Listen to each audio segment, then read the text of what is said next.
abatuuze b'oku kyalo Kanyogoga ekisangibwa mu luka gw'Ebukasaayi Makindye balaze obutali bumativu olw'amutuuze munnaabwe ayitibwa Asiimwe Nafutaali bwe bagamba nti ono yeekiise mu kunoonyereza ku mwana we eyattibwa emyaka 2 emabega.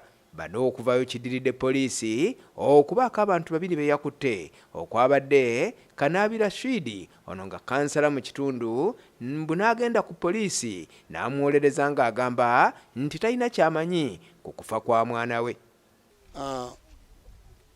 Nze omu ku baasooka okukwatibwa nga bantebereza okuba nti nali inclusive musango ogwo, naye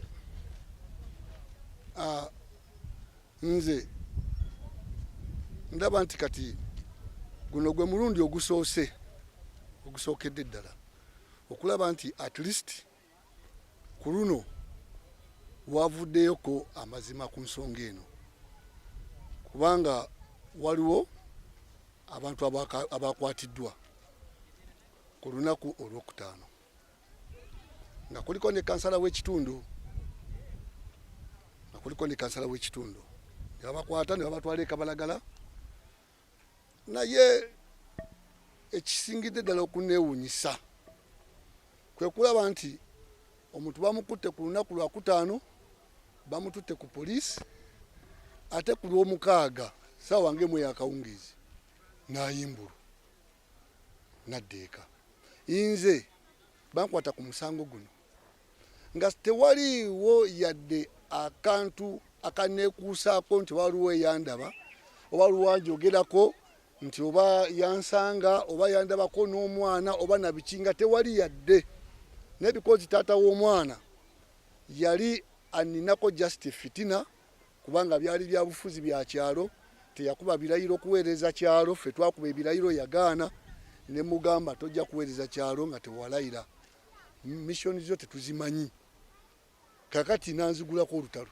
Ebyo ebyagwawo ku mwana we yagamba yenze, era ng'agamba sitampu y'ekyalo yeviiriddeko omwana okufa kuba nze njiina. Kati sitampu eri wange mu nju, nze ngikozesa. Kati ate gwe ogambe nti ate nze nalumbye ewuwo nentuusa ku mwana we obulabe amazima. Kyanneewuunyisa up to today, nze nkyakyewuunya. Naye kansala bamukutte ne bamuta ku Saturday, ekyaliyo omulala omu mu Seero. So byonna tubikwasiza Mukama Katonda okulaba nti alamula ekituufu. Ate n'ekirala ekinneewuunyisa, bamaze okukwata ate omuntu, ate taata w'omwana mwennyini gwe nandibadde nsuubira nti yandibadde alina obulumi nti oba balina gwe bakutte yenna ateeberezebwa okuba mu nfa y'omwana wange. Nange kankole follow up mpola mpola, mbuuze kituufu si kituufu. Mwennyini yagenze ku poliisi ng'agamba oyo talina musango bamute. So twewuunyisizza nnyo ne twebuuza kiki ekigenda mu maaso. Era bino ebintu bye nayogerako ne ku mukutu abaliwo ndowooza bandaba nga ŋŋamba nti taata w'omwana ono ayinza okuba nga alina kyamanyi ku kikolwa ekyo, kubanga kati gw'otandika otya okuwolereza omuntu gwe bakutte, poliisi ekoze okunoonyereza egamba nkutte ono nkutte oli, gwe taata w'omwana n'ova wano n'ogenda ku poliisi we badetaininze ba suspect n'ogamba abo tebalina musango oba kusiba musibeemu nange tebalina musango mubate. Kati interest ki gy'alina mu kintu ekyo? Ffenna nakati wenjogerera essaawa zino tukyebuuza kitulemye okumanya. Okusooka njala kwebaza Katonda ne poliisi. Amazima gali nti abamu bavumira poliisi mbutekola, poliisi ekola. Newankubadde nti abamu tuteekamu feeling zaffe ntuvumira poliisi mbutekola, naye poliisi ekola ki? Ekola. Omusango guno ogw'omwana ffenna gwatukwatako era abasinga twavunaanibwa. Nze omu ku basuspect abali bateeberezebwa nti bamanyi enfa y'omwana, naye oluvannyuma DPP n'akiriyalinga nti ffe abasookako si ffe bakola ki? Batta omwana. Njala kwebaza Katonda nti wiiki eno ewedde ateeberezebwa omu ku bo yakwatibwa oluvannyuma lwa taata w'omwana okukaaba ennyo nti poliisi tekola, poliisi era eyongedde neteekamu amaanyi neekola. Naye ate nze ekinzijjako envi n'ekineewunyisiza okulaba nti ate gwe bakutte taata w'omwana akaaba mutafunye bwenkanya, agenda ku poliisi ate agamba nti bakutte waaki asaba bamute. Mu mbeera nansuubidde nti taata w'omwana abadde musanyufu nnyo nti bakutte omu ku bateeberezebwa okutta omwana wange. naye tugovayo n'ogamba nti lwaki bamukutte we bamute si ye mutuufu gwe atali wa poliisi okunoonyereza lwaki ogaba si ye mutuufu so nandisabye taata w'omwana abeere mukakamu ffenna tube bakakamu poliisi ekola ogwayo paka ku nkomerero neyanziza neyanziika. Kanaabi yakwatiddwa wamu ne Koloni Lukyamuzi era ng'ono ye akyali mabega wa Mitayimbwa akyennyonnyolako era nga ne poliisi ekakasizza nti bano bakwatiddwa olw'okunoonyerezebwako y'ensonga lwaki ye Kanaabi olwamaze omubuuza ebadde beetaaga bamuyimbudde. Waliwo omusango gw'okutta omuntu. Omusango guno gubadde mu myaka 2020 naye tujja nga tugoberera nga tukola okunoonyereza eri